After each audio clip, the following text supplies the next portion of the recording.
All right, everybody. Hello, welcome. This is your host, Stephanie Kawaja. In today's topic, we are going to be going over the 4 different training phases and where most people tend to get stuck. So they often tend to get stuck in this endless cycle of like fat loss because they're missing really 75% of the rest of the training. And I also am going to go over why understanding the different training phases helped me in my journey as well as helped my approach to my coaching.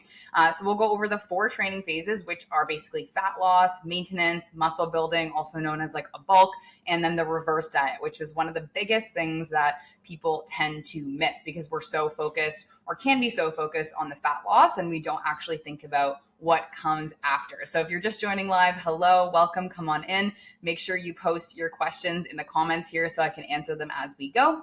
But why don't we start with just my transformation journey? So way back when I was, just getting started into my fitness journey, I was so focused on just the weight loss on the scale because I didn't really have a lot of education or understanding of what, the training phases were. I didn't understand the difference between fat loss and weight loss. I thought, it was just about weight loss when in reality, I was really or should have been focusing on losing body fat and maintaining my muscle mass. And instead, I was unfortunately focused on losing total body mass. And so that caused me to cut calories really, really quickly, to focus on, really quick fixes, to actually cut my calories to a very low amount and restrict a lot of foods. And at that time I was overtraining, but I really didn't understand how training and sleep and nutrition all played a role.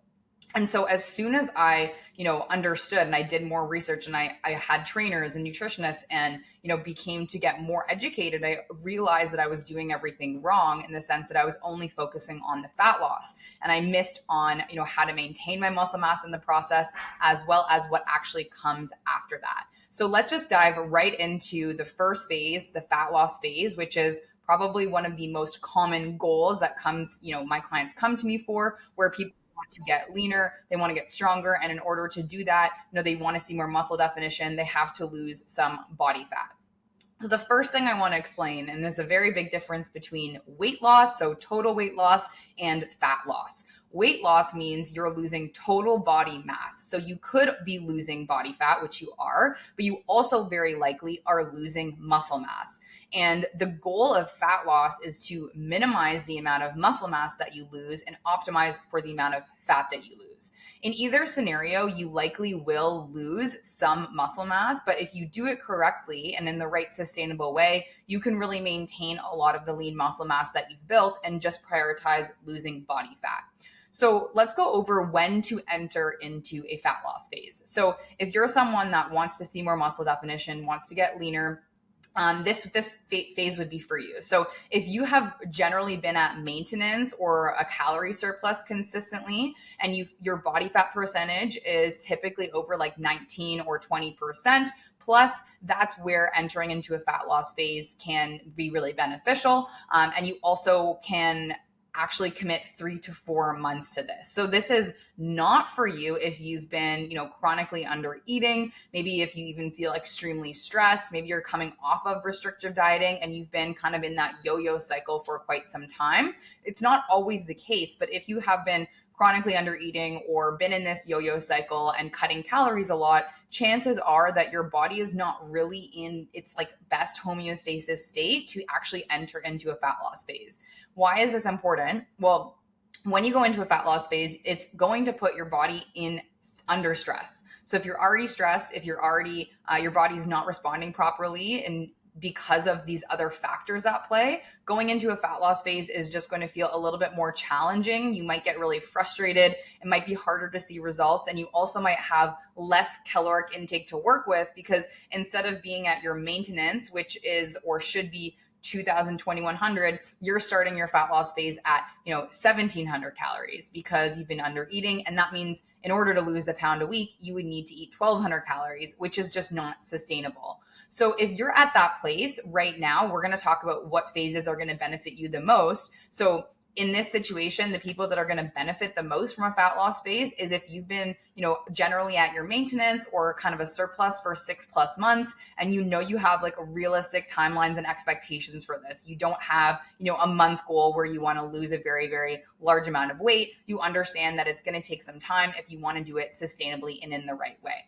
So in order to do a fat loss phase sustainably, you are going to want to calculate your total daily energy expenditure with the current exercise that you're doing and subtracting generally 300 to 500 calories max per day off of that. 300 would help you lose about, half to 3/4 of a pound a week, and 500 calories is going to help you lose about a pound per week. When you also get that deficit amount, you want to prioritize your macronutrients. So instead of calorie counting, prioritize macro counting and understanding that you're getting the right amount of protein. So generally, if you're a bit leaner, you can go 1 gram per pound of body weight, and also looking at, a 60, generally 40 split remaining calories after protein for carbs and fats. You can do this split however you like, but the most common one is a 60 to 40% split remaining after protein that people find helps and is beneficial for them. In addition to the nutrition, as we've spoken about, we want to prioritize fat loss, not just weight loss. So if you are also cutting calories, but you're not regularly strength training or you're not sleeping well, then you're not going to be building or maintaining the muscle mass that you need to see and have that tone defined, lean and strong look. So really crucial to also be strength training in the process. It doesn't have to be anything crazy. Even last summer when I lost 10 pounds, I actually just trained 3 times a week, 3 full body workouts, and I did some cardio on the side. So, that's the same for a lot of my clients. We do typically 3 to 4 maximum weight training sessions per week with some light cardio, typically low intensity steady state cardio when you're in a fat loss phase to manage your hunger cues. And this is really good enough, and you will see changes if you are training with the right intensity. So you don't have to work out an insane amount. And in fact, doing really intense exercise 5, 6, 7 days a week when you're in a fat loss phase could do you more harm than good, just because your body, again, like I said, is already under stress, and adding a lot of exercise on top of this is going to make you feel more irritated, probably will make you hungrier. You might not be recovering well because your body's not getting the nutrients it needs to stay at its current level. Okay. The other part to this is, of course, sleep. So if you are entering into a fat loss phase and you do not have great sleep habits, this is going to catch up to you. Sleep is when your body recovers. This is when your muscles actually grow. And so if you are not getting at least, 7 hours of sleep every single night, you are not going to feel like you're seeing progress, or you're not being as efficient as you can be. And it might take longer and it might get frustrating. And this is where a lot of the challenges come up, is then we feel like we need to be in a fat loss phase or calorie deficit for so long because we're not seeing the progress. And that's because we often don't, a lot of my clients come to me, don't focus on the holistic picture. What they've done in the past is they've only either focused on exercise or nutrition, when in reality, it's all of these things that come together. Okay. Some other really great tips that, are beneficial is sometimes, with a client, I will recommend a diet break. So, every either 4 or 8 weeks, you have about a week where you're eating at your maintenance, so you don't feel like you're in a prolonged deficit for a very long period of time. This is beneficial for people if they know that after the week, they're going to be able to go back into that deficit. But if you feel like, okay, if I do a week of that, it's going to be hard for me to get back into it, then that might not be for you, but that is an option. And the final thing is really making sure we're tracking non-scale victories. So your energy, how you're feeling in your clothes, just the confidence from showing up, rather than just looking at the fat loss or weight loss, because there are many times that you might go through a week, maybe you're on your period, or maybe you just had a lot of events and you weren't able to be in a deficit, and you might not see the changes on the scale, but the physical feeling, the energy, the mindset is still improving. And it's important to remember that those are still wins, and you don't need to drastically cut calories or do anything crazy to make up for that week. You just keep trudging on into what you're doing. All right.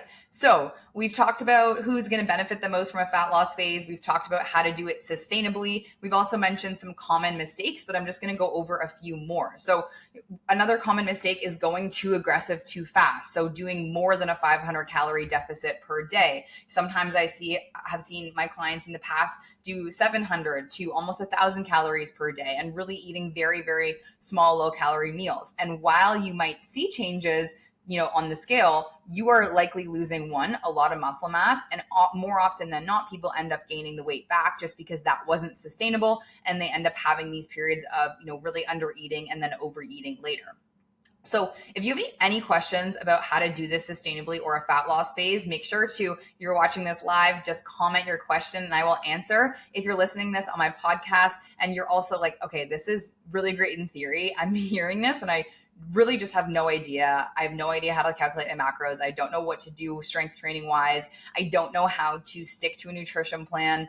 I get you because I used to be you. And I want to remind you, it is not a willpower issue. It's more likely just a strategy issue and understanding how to have consistency without, feeling like you're so rigid and feeling like you're very restrictive in your routine. So if you are at that point where you've tried this on your own and you just can't do this anymore on your own, and you know all these things, but you have trouble putting it into action, that's exactly why I created my one-on-one coaching program.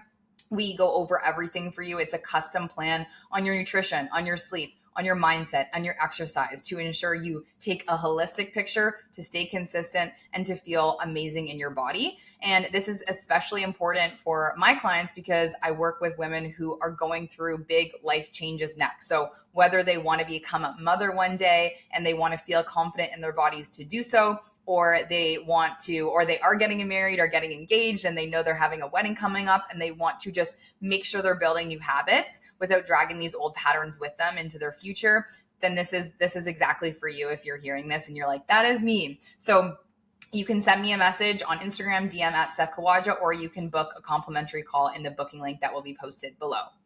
All right, so we can get into the next training phase. So this is the maintenance. So maintenance phase is usually the one where people are in, but they don't really realize it. And it's technically, it can be done in a few different ways in terms of how we get to maintenance or where we're at. So sometimes it's actually not sometimes. It's important to recognize the difference between your predicted maintenance and your current maintenance. And so why do I say that? Well, when you go into a fat loss phase and you are in a calorie deficit for a prolonged period of time, you are going to end that deficit likely at a lower total caloric intake in terms of expenditure for the day than what would be predicted.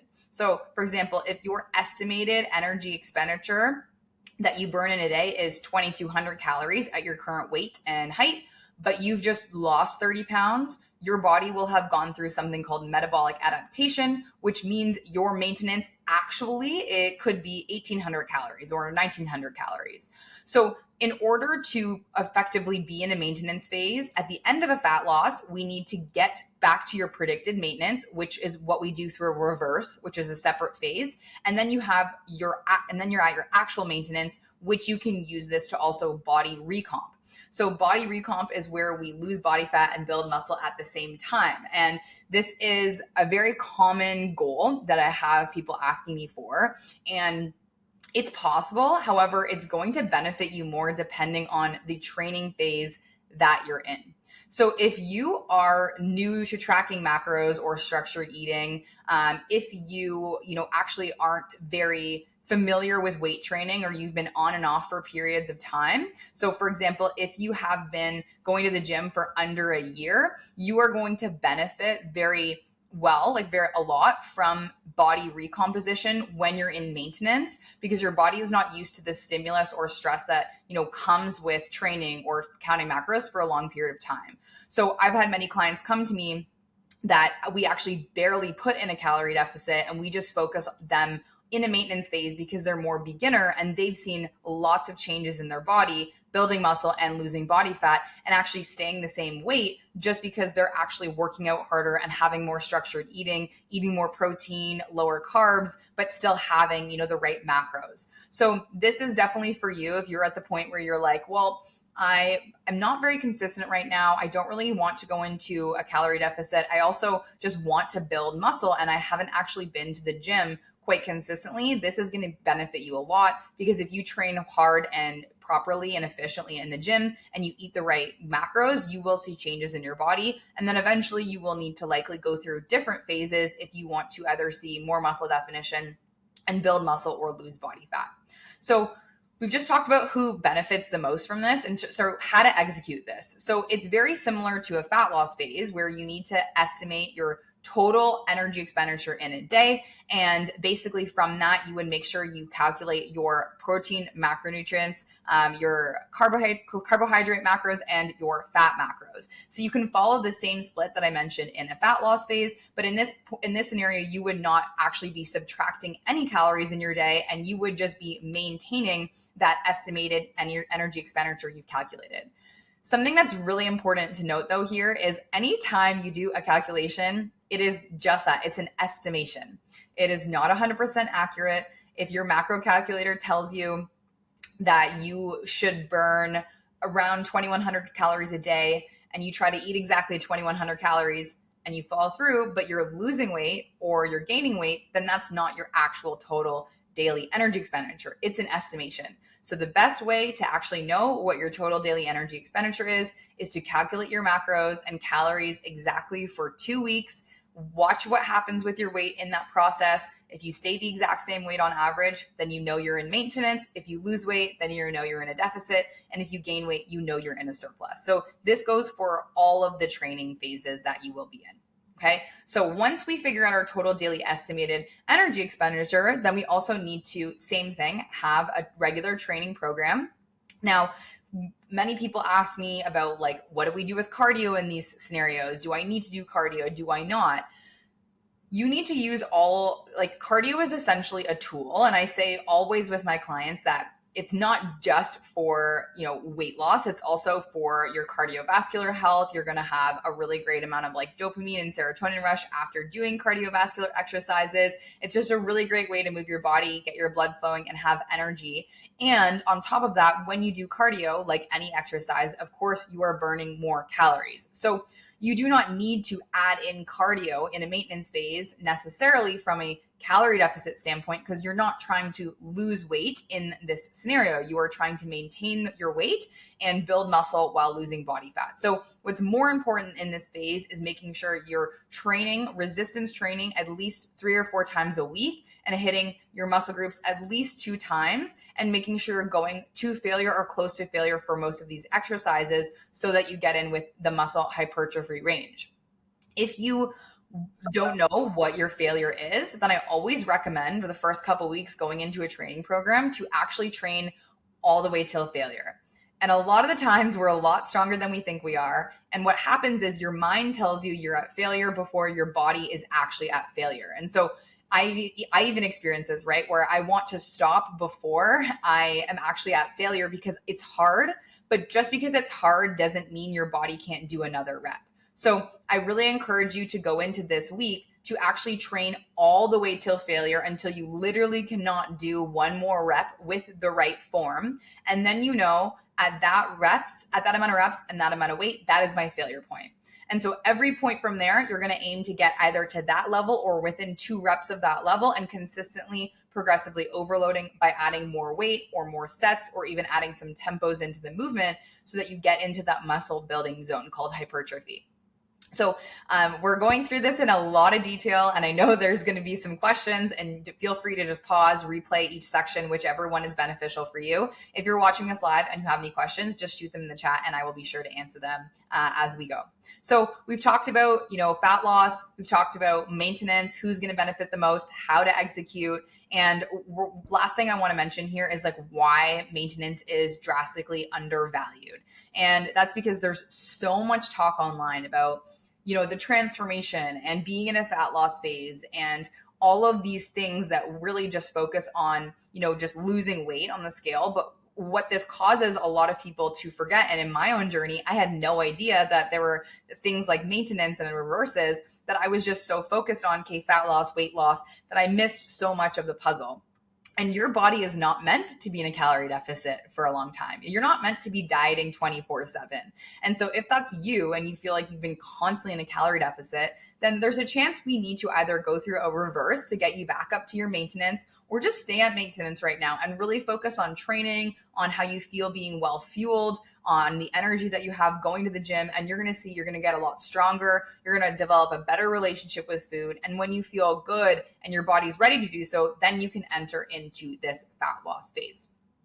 All right. So let's go into number 3, bulking phase. So when or what is a bulk? So a bulk, this is what, we call it, and you've likely heard this online, but we can also just call this a muscle building phase, even though you can build muscle in other phases as well. But this is where you are basically slowly increasing your calories every week in order to build muscle. And the goal here is to minimize fat gain while building muscle and being in a calorie surplus. So no matter what, when you are in a bulk and you're in a calorie surplus, you will gain some body fat. But just like the fat loss phase, when we want to minimize muscle loss, in the bulk, we want to minimize fat gain. And so in this scenario, we still need to be very strategic about our exercise and our macros so that we're not just using this as an excuse to eat more and to eat foods that aren't going to fuel us and fuel our muscle growth and actually help us feel good.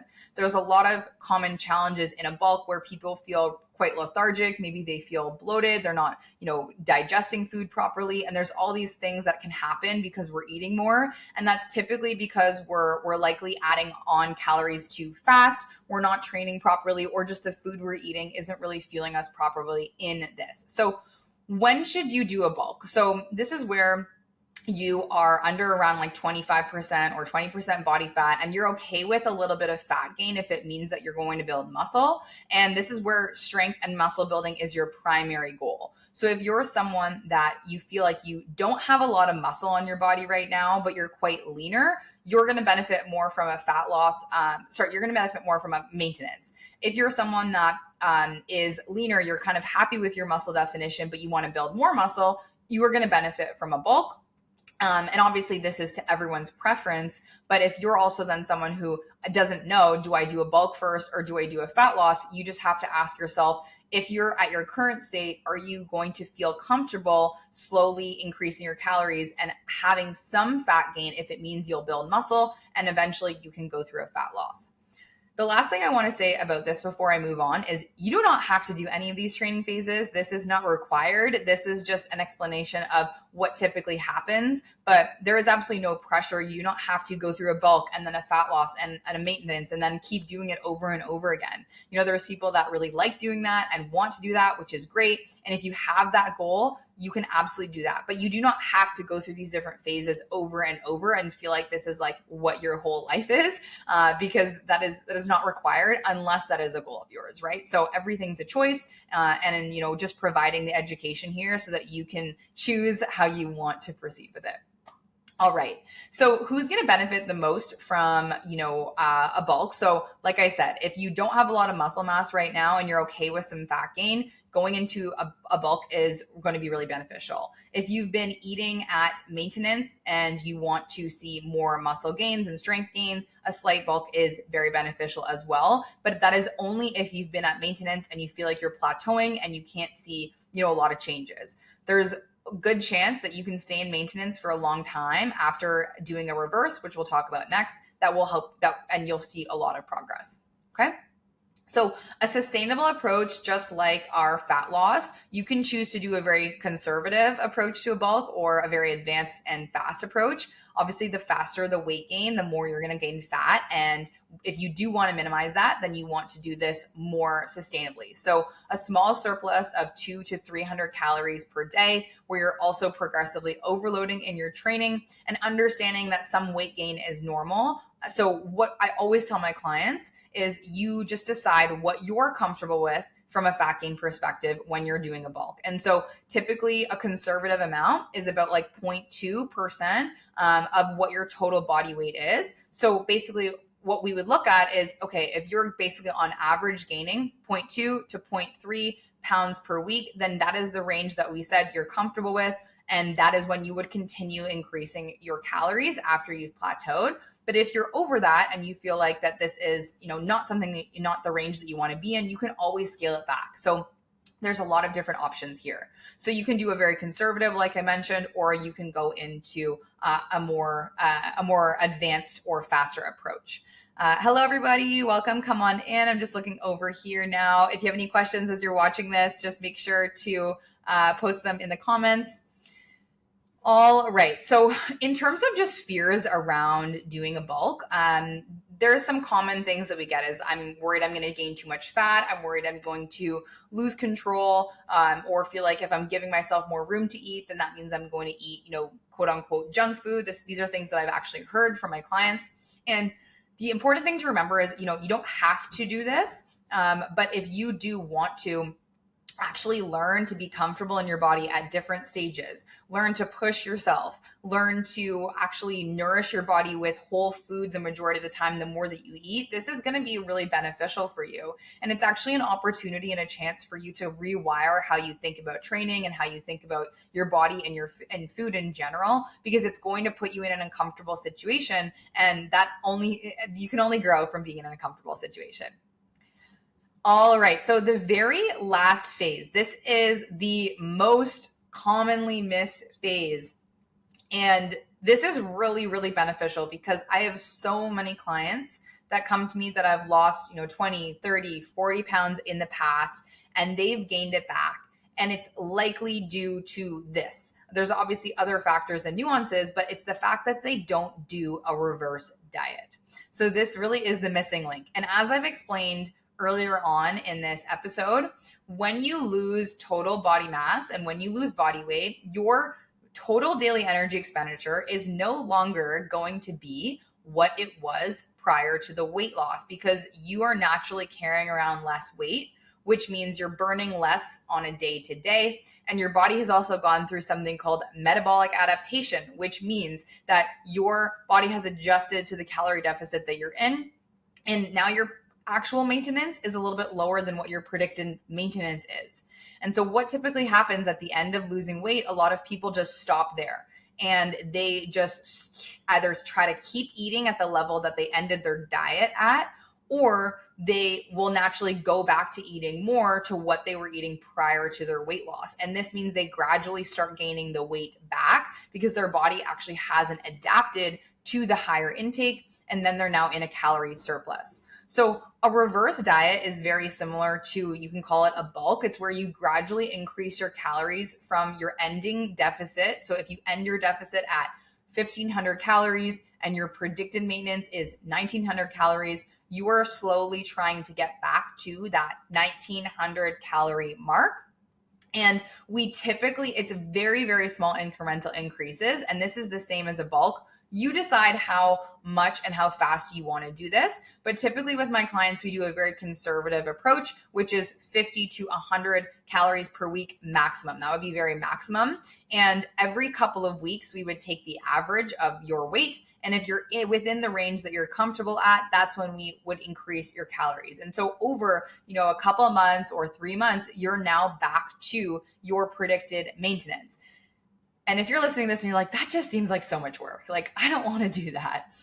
I totally understand that. But what's worse is not doing this after a period of 6 months or a year of all the hard work to lose the weight only to gain it back. So wouldn't you rather just actually go put in the effort for a few more months and make sure that this is the long-term approach to this? And the other benefits to doing a reverse diet is that you are going to see that you don't have to eat, 1,500 calories to maintain the weight loss. You're going to have better hormone health. You're going to sleep better. You're going to be able to better manage your stress. You're going to have better libido. There's so many other benefits because, like I said before, your body is not meant to be in a calorie deficit forever. And if you try to stay at the ending calories from your diet or when you've lost weight, that's only just going to make it harder for you to sustain it. You're going to feel irritated. You're just not going to enjoy yourself, and your relationship with food will probably get worse because you're going to think, I can't ever eat anything or I can't enjoy myself, otherwise I'm going to gain weight. So this is such a beneficial aspect, and I know it can be challenging. I know it can be nerve-wracking to go through something like this because after you've lost weight, worrying that you might lose that progress. when in reality, it's really about helping you maintain your weight loss or your fat loss as much as possible, and helping you see that this is the way that to create that sustainability. So if you're listening to this and you're like, I want to do this, I know that this has been the missing link, I just don't know how. That's why I'm here. So if you have any questions, you can DM me at Steph Kawaja on Instagram. You can also book a complimentary consult with me below. I'm going to link it in the Instagram bio or chat here. Sorry, the Instagram caption, as well as in the podcast episode details, so that you can learn what is your biggest challenge right now, what's holding you back. I'm going to give you 3 actionable tips on this call on changes that you can make. And we're also going to talk about action items moving forward, so that you know which phase, what exactly you need to do, what habits, and how to actually stay consistent. So if you're listening to this and you're like, I'm done doing this on my own, I've tried all these things and I understand it, I just cannot seem to execute. That's exactly why I created my program. And we are going to come up with a custom plan for you, so that whatever life comes and throws at you next, no matter what, and you have the confidence in yourself that you can stick to it.